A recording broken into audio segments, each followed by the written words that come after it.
Having a healthy, safe, and livable community is critically important.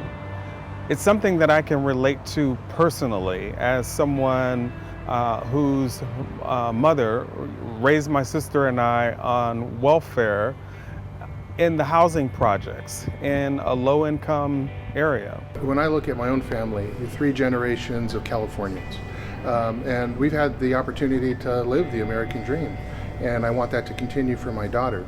And yet, as I look around, that reality of the American dream is getting harder and harder to attain. In a state that requires over 3 million homes by 2025, you have an acute homelessness crisis and a real demand for every project that's built, whether it's market rate or affordable housing.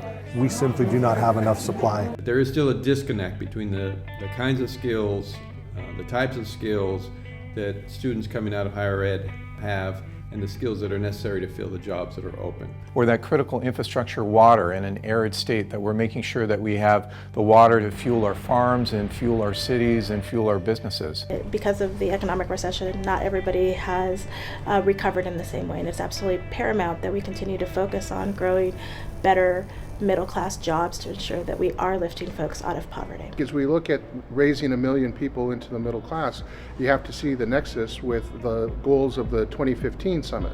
1 million acre-feet of water, 1 million more degrees and certificates, and 1 million more houses. When we look at job growth, when we look at housing growth, we know that they have to happen together, and they have to happen together with transportation solutions at the same time. You know, we're a blue state and a red nation. And we're explicitly exploring triple bottom line answers, things that are good for the economy but good for social equity, that meet our standards, high standards for environmental sustainability. Not all breakthrough ideas happen in the state capitol. More often they happen in places like Silicon Valley and San Diego and Los Angeles and in the Central Valley where things are challenging.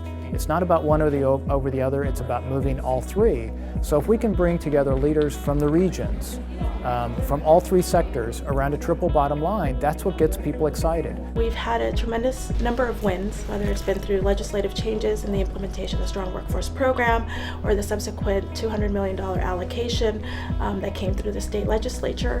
But much of our work now is shifting locally. And make sure that the workforce, in this case the employers, are at the table, ensuring that they clearly communicate what kind of skills they're looking for. We need to create curriculum in higher education that responds to those expectations. As we take a look at solving our state's housing crisis, that we have an all-of-the-above strategy that takes into account not only an increase of production of market rate housing, but also takes a look at affordable housing and ensures that all Californians have a safe, affordable place to live.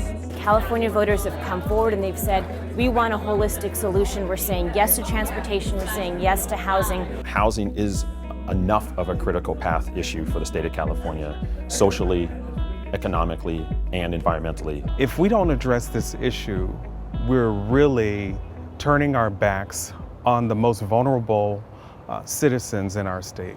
And the legislature is waiting for us. They're waiting for us to come up with good ideas.